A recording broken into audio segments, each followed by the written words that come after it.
So good morning or good afternoon or good evening wherever you are in the world. Talent Finders would like to welcome entrepreneur, founder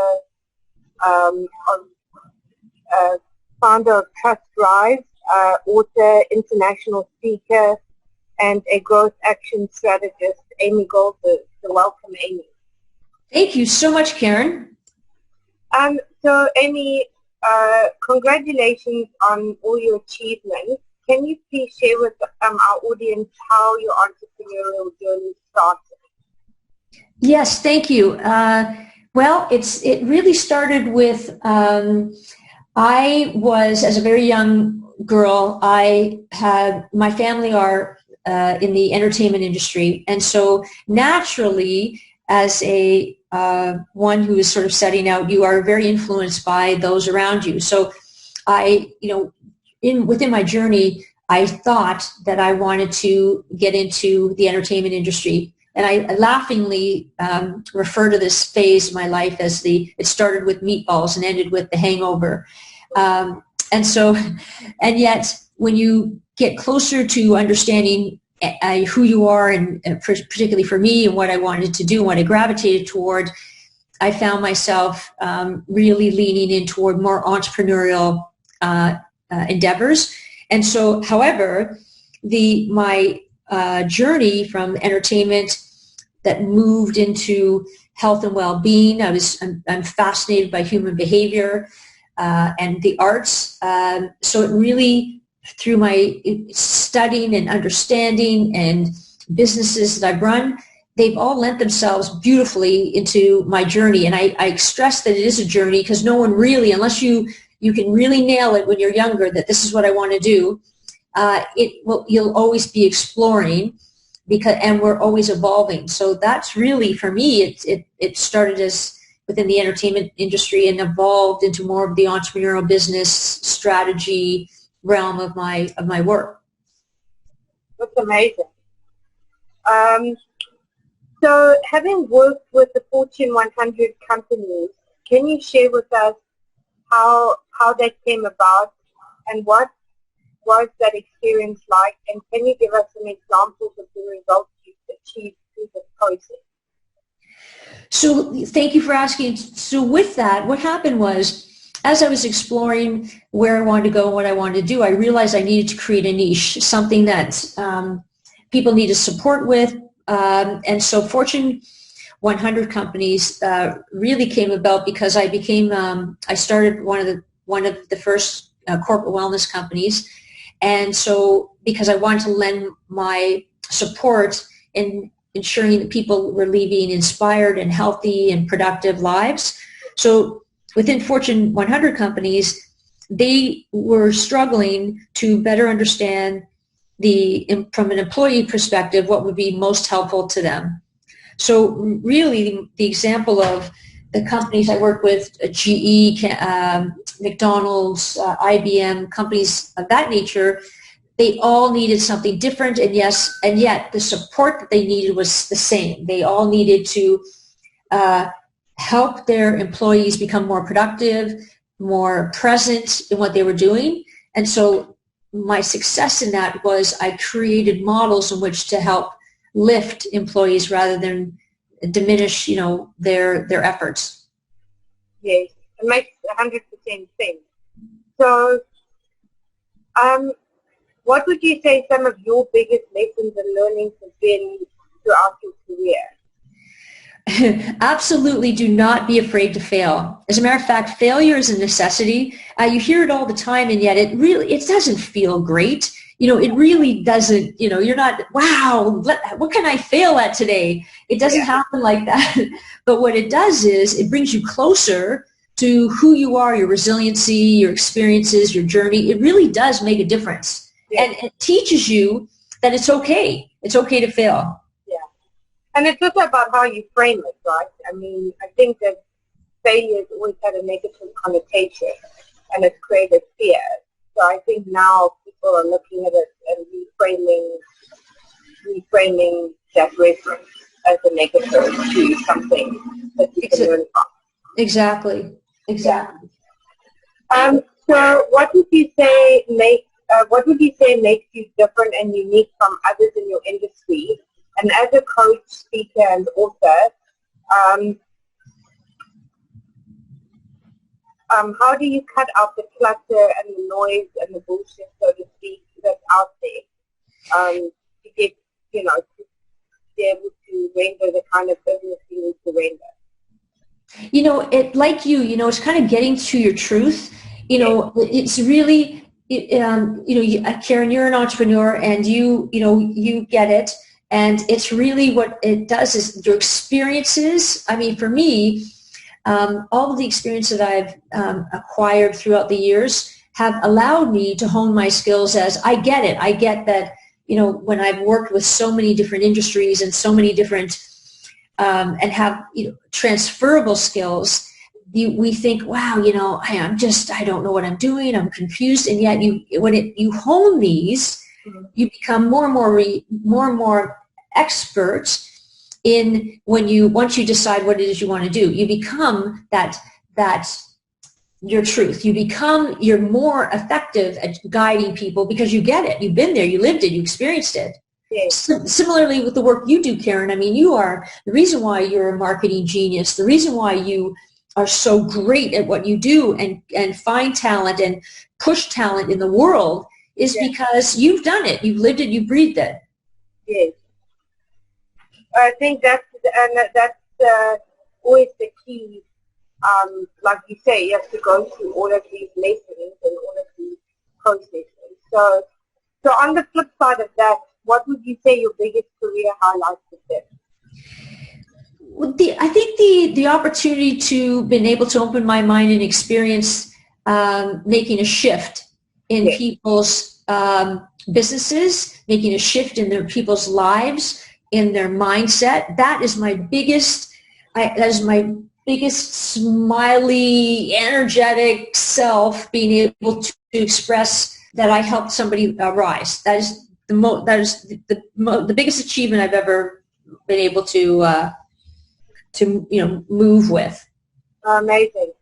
So you've also had a diverse career and have also been a writer / producer for feature films.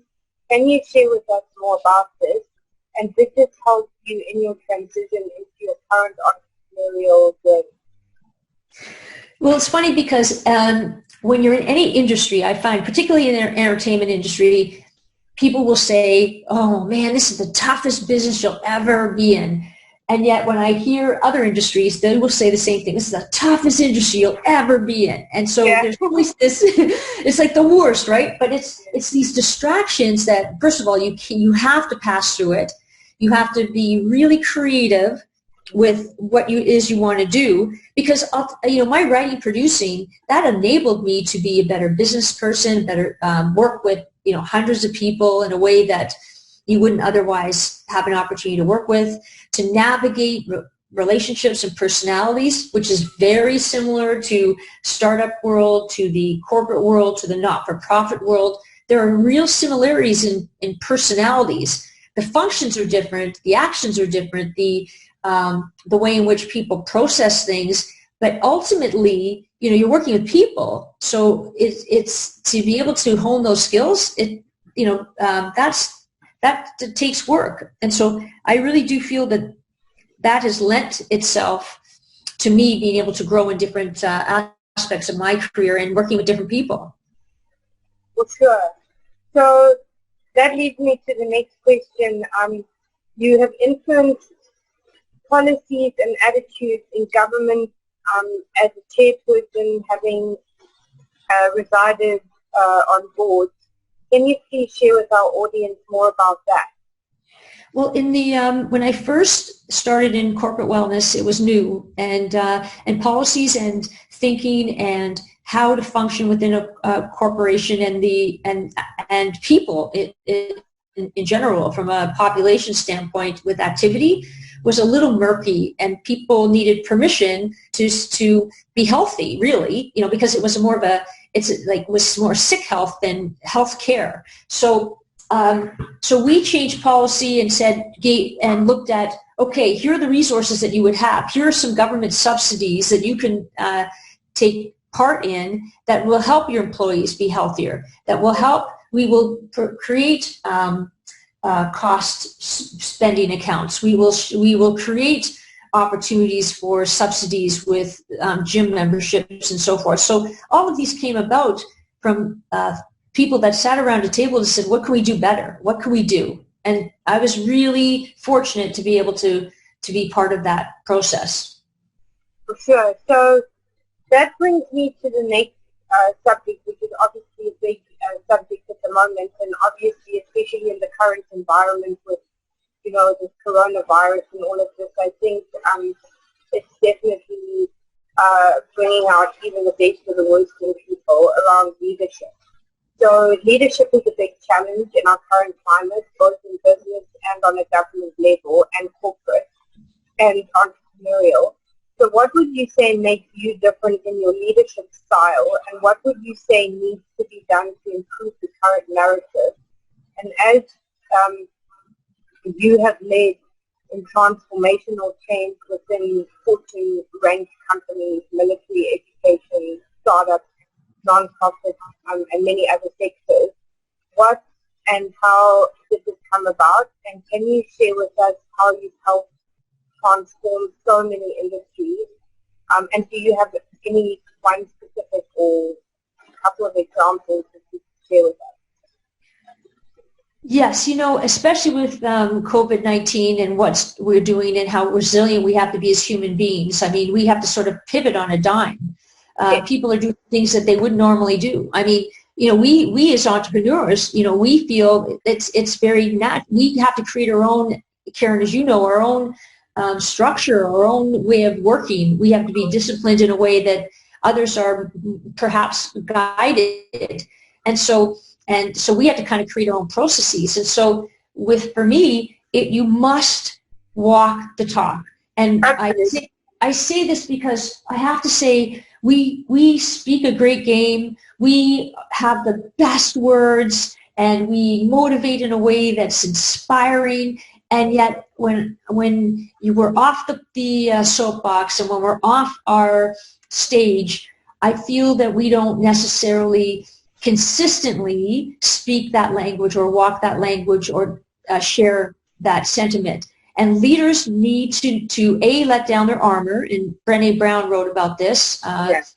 you know, about letting down your armor. It's not fear, it's how vulnerable can I be? How truthful can I be in a way that's going to help people, not diminish? So I see during panic, people hover, they hoard more, they hoard their thoughts, they hoard their stuff, they hoard their ability to really help people. And we all know that giving and helping and sharing and thriving with other people is great for our soul, our heart and soul. Yeah. And yet, why is it we can't seem to translate that into true action? Yeah. You know, I see it all the time. So it's, for me, the examples that I've been able to do is affect change is that, you know, conflict resolution and how people work more effectively together and how we are present in what we do, because leadership, and you have to really hit home with leadership, they must understand that they have to action. If we say this is a really great idea and they say yeah, and people don't really buy into it, then it's actually more detrimental than it is helpful. Yeah, of course. So you're an action-driven human being, Karen, and I see that, and that's why I'm so impressed with you, is that you really do provide more value than your what you say, and that's the magic. It's the value that people offer. We are so disappointed because our expectations don't meet our own hope and feelings about something. And so value is so key. Absolutely. Let's talk about you being an author. Was this something you always knew you wanted to do, or was writing a book, did that happen by default? You know, it's so funny because people, how long did it take me to write my book? Honestly, like 30 years. And it's like the simplest, conversational book you would probably read, but it really was due to two things. One, I'm expressive. I need to share my feelings and thoughts. I'm not always great expressing it on paper. It's easier for me. But what happened was I was speaking at, I do a lot of speaking, and I am sharing, growth and action for businesses. And it was really out of a request. So people would say, hey, where's your book after speaking? And I'd say, hey, I don't have a book. And then I didn't want to be that person that had a book, and I am now that person that has a book. So I wrote it because I was frustrated. I wanted people to really look. It's called Be Your Truth. And I wanted people to say, wait a minute, do I really, am I really a great listener? Am I really supportive of other people? Am I really helpful, particularly in women's groups? Am I truly committed to a collective? And what does that mean? Am I just speaking about it, or do I action it? So that's why I wrote this kind of Seinfeld-esque observational book, to sort of cut through why are people so stuck and diminished and not happy with their life. And I know why, because you need to get closer to your truth. Absolutely. So I also see you have a passion for startups. The question is, why do you think, and you and I have had this discussion before, but why do you think women who have some incredible ideas but still are challenged greatly in terms of accessing funding, and why do you think women battle to support one another? Well, one, we're underestimated as women, and yet, being underestimated isn't a bad thing either. I think that being underestimated, if you have that fight within you, is a good thing. I think that we are a little too guarded, a little too protected of our ideas. And, as we say, ideas are a dime a dozen. When people say, and particularly in script writing, in the entertainment industry, people say, don't tell anybody anything. Don't share anything. Don't share your script, your ideas. It'll be stolen. Knock yourself out. Do you know how hard it is to steal an idea and actually have the passion and the energy to actually action it?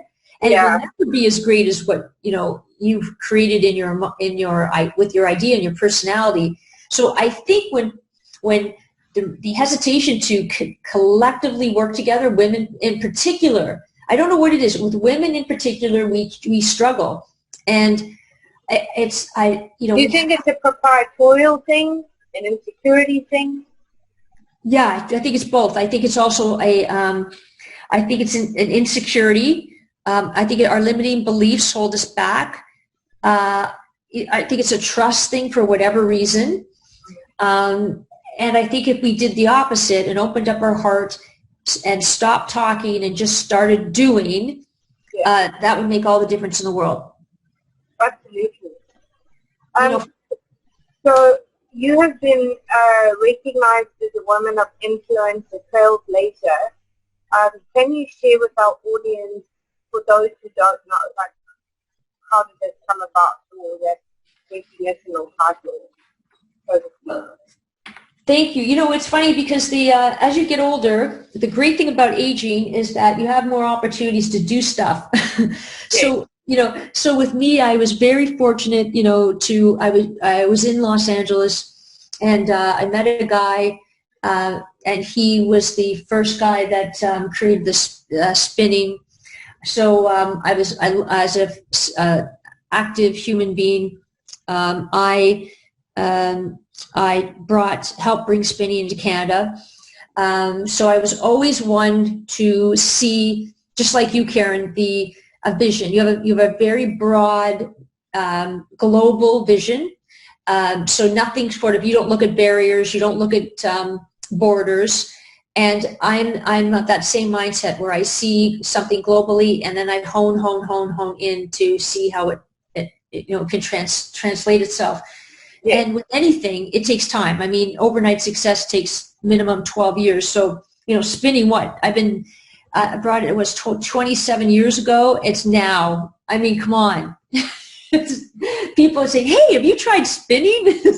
It's like, yeah, it's been around for a long time, but it takes a long, long time for things to click. Yeah. Look at Burning Man, how many years it took for Burning Man. Yeah. And also it's a game of patience, because if you want to be in something for the long haul, then you have to understand that it's going to require a lot of patience.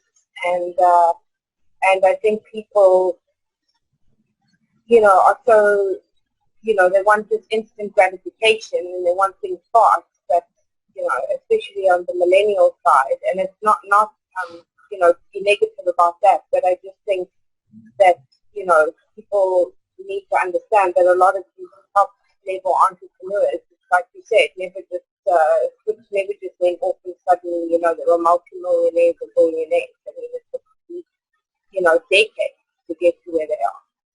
It's so true, because, okay, case in point. So if you're thinking, so that's right, everything takes time. And so this instant gratification is going to shoot people in the foot. And the reason being is, so I'm going to give you an example, and it's easy for me to speak of you, Karen, if I may, is that you provide a service. You provide a service where you leverage and your expertise in your area in talent finders to help people get noticed, get seen, get their voice out there. And so, yet people must see that the value in that is your hustle and your resources and your ability to connect with people that they wouldn't otherwise be able to connect with. Well, there's a cost associated with that. Okay. So then you say, well, what's it worth? So you must invest in yourself. People need to invest for the long term, because it takes a long time. It's not instant. You are featured in Forbes. You have access to CNN, whatever it is, Karen, that you have access to. People then, you have to hang in there to create this momentum and work with another human being to see the result. And there are results. Because again, if you work long enough with somebody and or long enough on something you want, it will happen. People give up. They just give up. Absolutely. So that leads me to social media and how it's impacted us both in a positive and negative way. What and how has it impacted you in both, so both business and personal? And what do you believe can be done better to use these tools more responsibly? Well, when I'm, the nice thing is that when things get too negative and social media goes awry, I can turn it off. And I do. I actually, when it gets into, if I'm reading something that doesn't serve me emotionally, physically, spiritually, whatever that is, I have to turn it off. It's not helpful for my mindset. And so, because it's interestingly, when we have a comment about something, it spirals into a positive something, turns into a negative. We go there very quickly. And so if we can leverage the connectivity and the community, which is awesome with social media, that's what it's about. If we remember, it's about connecting, it's about community, it's about helping one another, it's about supporting our businesses, it's about friendships. Karen, I met you through social media. Is the best thing ever. Yeah, absolutely. So those are the special times, the writing opportunities, the business opportunities from a global perspective. That's been great. It's like without borders. That's incredibly exciting. It's the bullying and the negativity that people must turn away and click off and say enough. We are not going to feed into negativity, because we feed the fire, we fuel it. And that brings me to the point of, sexual harassment, inappropriate things that, people use these platforms for, for their own satisfaction, so to speak, whatever. And, I know. And, and also, the misinformation. And, I know you and I had this discussion before, but, I know people will say, that it's just a platform, and, but I do believe that companies, the companies that create these platforms do have a certain level of responsibility to to make sure that content, whether, politically driven or otherwise, is accurate and is not harmful. And I don't know how much responsibility the owners of these companies are taking. And I understand when you've got 1 billion people on a platform, you can't monitor everything that a person is doing or saying. But I do believe that there has to be some level of regulation or some level of whatever, because, there is, like, even in, you and I both know, even in this current situation with the coronavirus, is now suddenly everybody's posting an opinion about it, and they heard this on the news. And even this morning I had somebody say, well, they're potentially going to use a malaria drug because they found a cure, which is not correct, because the medic that was, physician or whoever, knows about these types of things, corrected it because of what was stated, on social media. And it's very dangerous. Very, exactly. Yeah, I mean, the sources, you have to take a look and see where are the sources that I'm gathering my information from, who, are they credible? And so fear is fueled by these, by those who are not in the know. And you're lucky, Karen, you have a sibling that's in infectious diseases, I think, isn't it? Aren't you? Yeah, my brother, yeah. Wow, that's amazing. Yeah, so like when this whole thing happened and there was all this stuff going on, and I was like, well, no one was very clear on the symptoms. There wasn't very much information about it. Everybody was just talking about, corona. And I was just like, well, I just called them up and I was like, listen, just give me the facts, tell me what the symptoms are, tell me what I need to do, should I feel that I have, this, and, and he gave me the direct instruction. I mean, obviously not everybody has the luxury of that, and it's not even a luxury, it's just access. But, it's about also just empowering yourself and, educating yourself in the best possible way. But I do think that when it comes to these types of things, people need to stop reposting stuff that they have no expertise, no insight, no nothing, and then causing fear and creating problems and creating anxiety, which is completely unnecessary for those people that don't know. Exactly. And to that point, when we talk about resiliency and panic and if I may, you've got to get out of your head. If you want to rise during really tough times, you have to think about, okay, let's go back. Let's go back to my transferable skills. Let's go back to my experiences. Let's go back to, because we think in silos, and we think that, oh my gosh, I'm laid off. Oh my gosh, I don't know if I'll have a job. So we have to think about who we are in the world, what we can, how much we can lend our skills to others and out there. And all the more reason it all folds into work with more people, connect with more people, get into groups that really support you, Yeah, exactly. So that leads me to the last two questions. So what are your 3 key pieces of advice that you would give to other entrepreneurs, and what legacy would you like to leave? Well, the key is that in order to go from deciding to doing, you must take action. So I'm suggesting you must keep moving and doing something. And these are small incremental steps every single day. Take one step toward what it is you want to do, because that's momentum is everything. Because that's where we start to get bummed out if we're not doing that. Another one is to, as I mentioned, use your transferable skills. We get so stuck in I'm this, and as entrepreneurs, the reason why it can be lonely, isolating, is because, we rely on ourselves, and our self-talk isn't always the greatest. But really take your inward self and, get out there and show the skills that you have and acquired over the years, because that will help.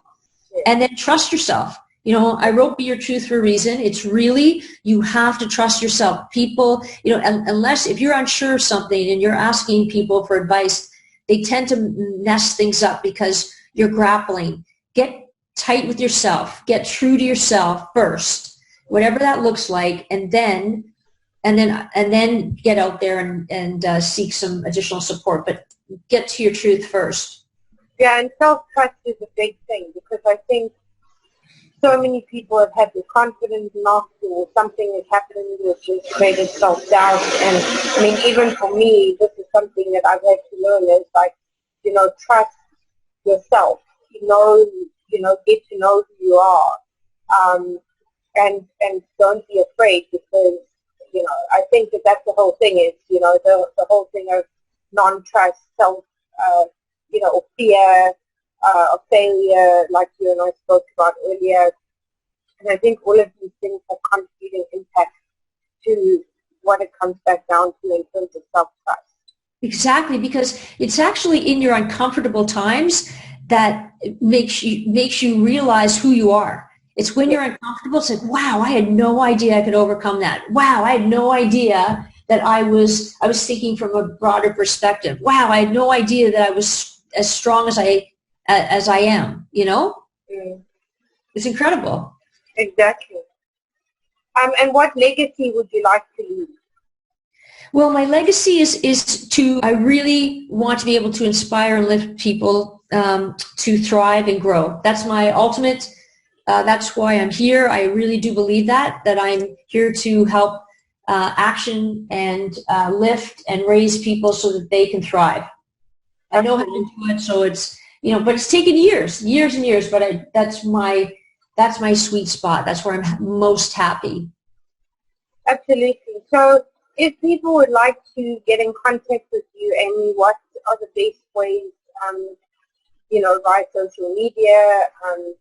And yeah, if you can just share, if people would like to get in contact with you about your book, or in terms of what you offer. Well, thanks, Karen. My website is called thetrustrize.com, all one word, The Trustrise. And Instagram is at The Trustrise, or at Amy Goldberg 1. Those are the pretty much, I think. Twitter, I think it's Amy G Rocks, something like that. I should know. Okay. But thank you for asking. Well, thank you so much for joining us, and hopefully we can have you back in the future and see your progress and where you're at and your further achievements. And thank you so much for your time.